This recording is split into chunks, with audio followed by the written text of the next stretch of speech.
Hello प्यारे साथियों, मैं आशीष कुमार आप सभी का बहुत बहुत स्वागत करता हूं आपके अपने यूट्यूब चैनल NYC एकेडमी पर। आप सभी अच्छे होंगे, बेहतर होंगे, स्वस्थ होंगे, आपकी पढ़ाई भी अच्छी चल रही होगी। जैसा कि आप सभी जानते हैं कि आपने कई फॉर्म डाल रखे हैं और आपके कई एग्ज़ाम भी, अभी RPF कांस्टेबल का एग्ज़ाम है, अभी लेखपाल की वैकेंसी आने वाली है और पुलिस की कुछ वैकेंसीज़ भी आएंगी। तो इस तरह से जो भी आपकी वैकेंसीज़, जो भी आपके कॉम्पिटिटिव एग्ज़ाम के फॉर्म पड़े हैं, जो भी आने वाली आपकी वैकेंसीज़ हैं, उन सभी तैयारियों में आपके लिए वीडियो बहुत ही शानदार होने वाला है। आज का जो क्लास है फिजिक्स का है और फिजिक्स में एक टॉपिक होता है बहुत ही इम्पोर्टेंट, जो है मात्रक और भौतिक राशियाँ। ये यहाँ से जो है भौतिक विज्ञान में, यहाँ से तो एक प्रश्न आना ही आना होता है अगर आप जो है किसी भी कॉम्पिटिटिव एग्जाम की तैयारी कर रहे हैं। तो प्यारे साथियों, जैसा कि कहा जाता है कि नींद से इतना भी प्यार ना करो कि मंजिल भी ख्वाब बन जाए, बड़ी मंजिल के राहगीर छोटे दिल नहीं रखते। तो बिल्कुल आपको तैयारी करते रहना है और आपको अच्छे से अपनी मेहनत करते रहना है। और हम लोग इसी टॉपिक को आज शुरू करेंगे और इसमें से आज हम लोग 20 भौतिक राशियों को देखेंगे, 20 होंगी, और उनके मात्रकों को देखेंगे। और जहाँ पर जो कुछ और भी बताने वाला होगा तो मैं वो भी बताता चलूँगा, आप नोट करते चलेंगे। तो आइए हम लोग जल्दी से, टाइम नहीं लेते हैं, आज की क्लास शुरू करते हैं। देखो, आज की क्लास में हमारा जो टॉपिक है वो टॉपिक हमारा है प्रमुख भौतिक राशियाँ और उनके मात्रक। ठीक, ये हमारा टॉपिक है, भौतिक राशियाँ और उनके मात्रक हम पढ़ेंगे।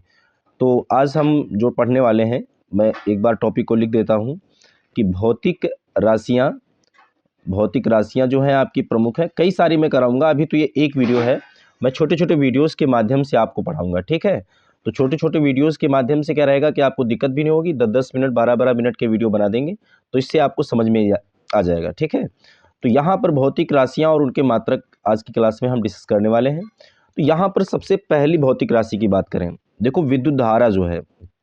अब जो कुछ मैं आपको बताता चलूँगा, समझाता चलूँगा, ये सारी बातें आपको लिख लेनी है या नोट कर लेनी है, या जैसे भी आप स्क्रीनशॉट लेना चाहें वो भी आप ले सकते हैं। तो आइए हम लोग पहली भौतिक राशि को देखते हैं। देखो, विद्युत धारा जो है ये एक मूल राशि है और इस भौतिक राशि का मात्रक क्या होता है? एम्पियर होता है। तो अगर आपसे एग्जाम में सीधा सीधा पूछ ले कि विद्युत धारा का जो है मात्रक क्या होता है, तो आपको याद रखना है विद्युत धारा का मात्रक होता है एम्पियर। अब इसके विषय में कुछ फैक्ट हम सीख लेते हैं। देखो देखो विद्युत धारा के विषय में बात करें तो आप सभी जानते हैं कि विद्युत धारा एक कैसी राशि है? एक अदिश राशि है। कैसी राशि है? अदिश। अब विद्युत धारा होता क्या है? किसी चालक में आवेश प्रवाह की जो दर होती है वो विद्युत धारा होती है। इसको हम आई से प्रदर्शित करते हैं। आई बराबर सूत्र होता है बेटा Q/T होता है। ठीक है, ये फार्मूला हो गया। अब मात्रक तो इसका हम पीछे सीख के आ ही रहे हैं। अब विद्युत धारा का मापन हम किससे करते हैं? तो विद्युत धारा का जो मापन हम करते हैं वो अमीटर से करते हैं। किससे करते हैं? अमीटर से। और अमीटर को जो परिपथ में जब हम जोड़ते हैं तो हमेशा इसको श्रेणी क्रम में जोड़ा जाता है। किस क्रम में जोड़ा जाता है? श्रेणी क्रम में। तो इस तरह से विद्युत धारा में एक ये आपको प्रश्न याद रखना है। विद्युत धारा के विषय में दूसरा क्वेश्चन मैं आपको और भी बता दूं कि विद्युत धारा जो होती है इसका एक अन्य छोटा मात्रक होता है 1 मिली एम्पियर। 1 मिली एम्पियर में 10⁻³ एम्पियर भी होते हैं। ठीक है, तो इस तरह से विद्युत धारा के विषय में 3 से 4 पॉइंट ये आपके रहे इंपॉर्टेंट, इनको आप नोट करते चलेंगे। आइए हम लोग अगला लेते हैं, नेक्स्ट। तो नंबर 2 में आते हैं। नंबर 2 में आपका होता है विद्युत प्रतिरोध, इलेक्ट्रिकल रेजिस्टेंस। विद्युत प्रतिरोध का मात्रक क्या होता है? ओम होता है। ओम। आपसे ऐसा भी पूछ सकता है कि ओम किस भौतिक राशि का मात्रक है, तो आपको विद्युत प्रतिरोध लगाना है। या आपसे पूछ सकता है कि विद्युत प्रतिरोध का मात्रक क्या होता है, तो आपको ओम बताना होगा। ठीक है, अब यहाँ पर ओम जो है विद्युत प्रतिरोध का मात्रक है। ओम के विषय में हम यहाँ पर सीख लेते हैं विद्युत प्रतिरोध के विषय में। तो पहली हेडिंग हम लोगों ने यहाँ विद्युत धारा पढ़ी, दूसरी हेडिंग हम पढ़ेंगे विद्युत प्रतिरोध। विद्युत प्रतिरोध क्या होता है कि धारा प्रवाह के मार्ग में जो अवरोध उत्पन्न होता है उसको हम बोलते हैं विद्युत प्रतिरोध। इसके लिए ओम का नियम भी होता है, R = V/I, यानी विभवांतर और धारा के अनुपात को हम विद्युत प्रतिरोध बोलते हैं। ठीक है, इसका मात्रक क्या होगा? ओम होगा विद्युत प्रतिरोध का। R से इसको डिनोट करते हैं, R = V/ क्या हो जाएगा? I हो जाएगा। ठीक है, इसके बाद इसके अन्य मात्रक होते हैं। एक माइक्रो ओम होता है।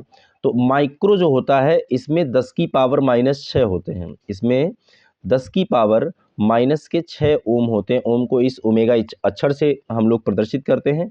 और एक मेगा ओम अगर कह दे तो मेगा जो ओम होता है ना, इसमें 10⁻6 ही होते हैं, लेकिन प्लस के होते हैं, 10⁻+6 ओम। तो इस बात को भी ध्यान रखना है। आइए हम लोग नेक्स्ट लेते हैं 3 नंबर। 3 नंबर में विद्युत चालकता है। विद्युत चालकता का मात्रक होता है मोह। मोह होता है। विद्युत चालकता होती क्या? विद्युत प्रतिरोध के व्युत्क्रम को बोलते हैं विद्युत चालकता। विद्युत चालकता को जी से डिनोट करते हैं। जी बराबर सूत्र होता है 1/r। ये होती है विद्युत चालकता, और इसको विद्युत प्रतिरोध का व्युत्क्रम होता है विद्युत चालकता। इस बात को ध्यान रखिएगा, ठीक है। इसके बाद ऊष्मा को हम देखते हैं 4 नंबर में। ऊष्मा सीजीएस पद्धति का भौतिक इकाई है, और सीजीएस में इसका मात्रक होता है कैलोरी। क्या होता है? कैलोरी। ऊष्मा क्या है पहले ये समझ लेते हैं। देखो, जब ऊर्जा गर्माहट का रूप ले लेती है, जब ऊर्जा हीट फॉर्म में आ जाती है, तो जब ऊर्जा ऊष्मा का रूप, जब ऊर्जा ऊर्जा गर्माहट का रूप ले ले, किसका रूप ले ले? गर्माहट का रूप ले ले, तो वहां पर फिर उसे हम ऊष्मा बुलाएंगे, ठीक है। अब ऊष्मा का मात्रा क्या होगा? कैलोरी होगा। अब एक कैलोरी में कितने जूल होते हैं, इस बात को नोट कर लेते हैं, इसको भी लिख लीजिएगा। तो इसको हम लोग इधर अलग लिखते हैं। देखो, एक कैलोरी बराबर, ये क्वेश्चन एक बार नहीं कई बार यूपीपी एग्जाम और जितने भी आपके कॉम्पिटिटिव एग्जाम है वहां पर कई बार ये क्वेश्चन आ चुका है। एक कैलोरी में 4.12 जूल होता है, इस बात को ध्यान रखिएगा, ठीक है। और जब ऊर्जा ऊष्मा का रूप ले लेगी, तो जब ऊर्जा गर्माहट का रूप ले लेगी तो वो ऊष्मा कही जाएगी, और ऊष्मा का मात्रक हम लोग कैलोरी इस्तेमाल करते हैं, ठीक है। इसके बाद नेक्स्ट हम लोग लेते हैं, देखो, विद्युत आवेश। विद्युत आवेश जो होता है, आवेश का मात्रक क्या होता है? कूलाम, ठीक है। अब कूलाम जो होता है, आवेश का मात्रक होता है। आवेश दो टाइप के होते हैं, आप जानते हैं, धनावेश, ऋणावेश। अब यहाँ पर धनावेश ऋणावेश का तात्पर्य किससे होता है? देखो, अगर धनावेश का तात्पर्य हम कहें तो धनावेश जो होता है ये प्रोटॉन में होता है। किस में होता है? प्रोटॉन में। और ऋणावेश की हम लोग बात करें तो जो निगेटिव चार्ज होता है, जो ऋणावेश होता है, ये होता है इलेक्ट्रॉन में। किस में होता है? इलेक्ट्रॉन में। तो इस प्रकार से आप देखेंगे कि भैया ये आवेश दो टाइप का होता है, धनावेश, ऋणावेश, और इसका मात्रक कूलाम होता है। एक माइक्रो कूलाम में भी आपसे पूछ लेता है, तो माइक्रो कूलाम जो होता है इसमें 10⁻⁻6 कूलाम होते हैं, इसको आपको ध्यान रखना है। ये कई बार एग्जाम में क्वेश्चन पूछा जाएगा। और आवेशों के संदर्भ में आवेशों के बीच लगने वाले बल को किसने? कूलाम नहीं बताया था। ये भी क्वेश्चन कई बार आ चुका है कि आवेशों के मध्य लगने वाले बल को, ठीक है, लगने वाले बल को किसने बताया था? तो आवेशों के बीच लगने वाले बल को कूलाम ने बताया था, ठीक है। जब 12th फिजिक्स आप देखेंगे तो वहां पर पहला ही टॉपिक होता है। नेक्स्ट हम लोग अगला लेते हैं। देखो, तापमान जो होता है इसका मात्रक सेंटीग्रेड होता है, इसको तो आप बहुत पहले से जानते होंगे। तापमान का एसआई मात्रक केल्विन होता है, ठीक है। सेंटीग्रेड जो होता है सीजीएस में होता है, और केल्विन जो होता है वो एसआई मात्रक होता है। अब एक फ़ारेनहाइट भी होता है, तो फ़ारेनहाइट से सेल्सियस, तो इन सब का हम रिलेशन पढ़ लेते हैं। देखो, एक नया पेज हम ले लेते हैं। तो अगर हमसे क्वेश्चन पूछ लिया जाए कि सी कामा एफ एवं के में संबंध क्या होगा, मतलब सी फॉर सेंटीग्रेड है, एफ से फ़ारेनहाइट है, के से केल्विन है, तो C/5 बराबर C/5 बराबर F-32/9, ठीक है, और बराबर K-273/5। तो इस प्रकार से ये फार्मूला आपका सेंटीग्रेड, फ़ारेनहाइट और केल्विन का हो जाता है रिलेशन, ठीक है। इसको नोट करते चलिएगा आप लोग कि सेंटीग्रेड, फ़ारेनहाइट और केल्विन ये तीनों ताप के पैमाने हैं, और इन पर अगर न्यूमेरिकल आपसे पूछा जाता है ना, तो इसी तरह से देखो। अब यहाँ पर अगर हम C/5 को अगर हम K-273/5 के बराबर करते हैं तो बेटा 5 से 5 क्या हो जाएगा? कैंसिल। अब C बराबर आ गया K-273। मतलब कभी भी अगर आपको किसी भी सेंटीग्रेड को केल्विन में बदलना है तो आपको 273 जोड़ देने हैं, और केल्विन को सेंटीग्रेड में बदलना है तो 273 क्या कर देने हैं? घटा देने हैं। इसी प्रकार आप इन दोनों में रिलेशन निकाल सकते हैं, इन दोनों में रिलेशन निकाल सकते हैं, इन दोनों में रिलेशन भी निकाल सकते हैं, ठीक है। तो ये एक फार्मूला हो गया, इसको आप लिख लीजिएगा। नेक्स्ट हम लोग अगला देखते हैं। दूरी का जो मात्रक होता है ये होता है सेंटीमीटर, सीजीएस मात्रक। अब क्यूरी किसका मात्रक होता है? रेडियो विखंडन। रेडियो विखंडन का मात्रक क्यूरी भी होता है, रेडियो विखंडन का मात्रक रदरफोर्ड भी होता है। इस बात को नोट करते चलिएगा। नेक्स्ट हम लोग देखते हैं अगला पेज। देखो, अगले पेज में ध्वनि तीव्रता का मात्रक क्या होता है? डेसिबल। डेसिबल और डाप्सन, इन दोनों में कंफ्यूज नहीं होइएगा। जो ओजोन परत की मोटाई होती है ना, वो डाप्सन होती है। तो ज़्यादातर बच्चे इसमें कंफ्यूज हो जाते हैं डेसिबल और डाप्सन को लेकर के। ओजोन परत की मोटाई, इसको हम किस में नापते हैं? इसकी इकाई क्या होती है? ये होती डाप्सन।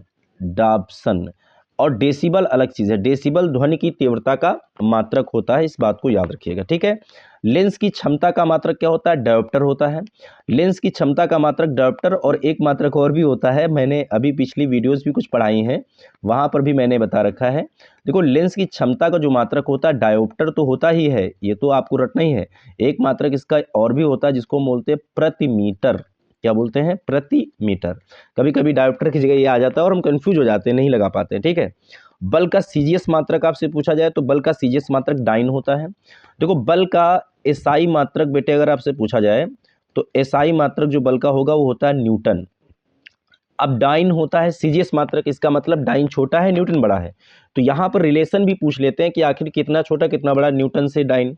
तो एक न्यूटन में, इस बात को नोट करते चलिएगा, एक न्यूटन में 10 की पावर 5 डाइन होते हैं। 10 की पावर 5 डाइन। देखो, वीडियो पूरा देखिए आप, आपको पक्का है इस वीडियो में बहुत कुछ मिलने वाला है और बहुत कुछ सीखते आप चलेंगे।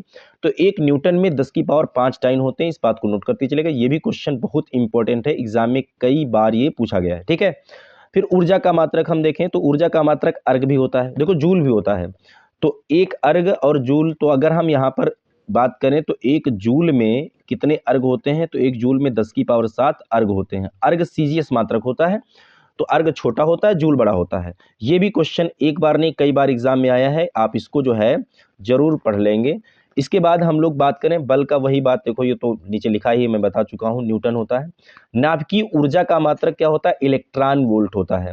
अब इलेक्ट्रॉन वोल्ट में देखते हैं कि इलेक्ट्रॉन वोल्ट को ईवी से डिनोट करते हैं। एक इलेक्ट्रॉन वोल्ट में 1.6 गुणित 10 की पावर -19 जूल होते हैं। इस बात को भी आप सभी प्यारे स्टूडेंट्स याद रखेंगे, ये भी काफ़ी इंपॉर्टेंट क्वेश्चन है, ठीक है। इसके बाद हम विद्युत धारिता की मात्रक की बात करें। विद्युत धारिता का मात्रक फैराडे या फैराडे इसको बोलते हैं। नाभिक की लंबाई फर्मी होती है। अब एक फर्मी जो होता है ना, ये होता है 10 की पावर माइनस के 15 मीटर के लगभग बराबर। 10 की पावर माइनस 15 मीटर मात्रा का जो है ग्राम होता है। तो इस तरह से आज जो आपकी जो वीडियो रही, इसमें 20 मात्रक और साथ में बहुत कुछ इंपॉर्टेंट प्रश्न जो इससे बनने वाले थे आपने देखे। हम लोग नेक्स्ट कल फिर से एक वीडियो में मिलने वाले हैं और उसमें फिर से मात्रक ही करेंगे। तो आप लोग हमारे साथ बने रहिए बस ऐसे ही। और जो भी हमारे साथी चैनल पर नए हैं तो प्लीज़ चैनल को सब्सक्राइब कर लीजिए और आप सेशन को बिल्कुल लाइक और शेयर करना बिल्कुल ना भूलें। हम लोग फिर से एक नेक्स्ट वीडियो मिलते हैं। धन्यवाद।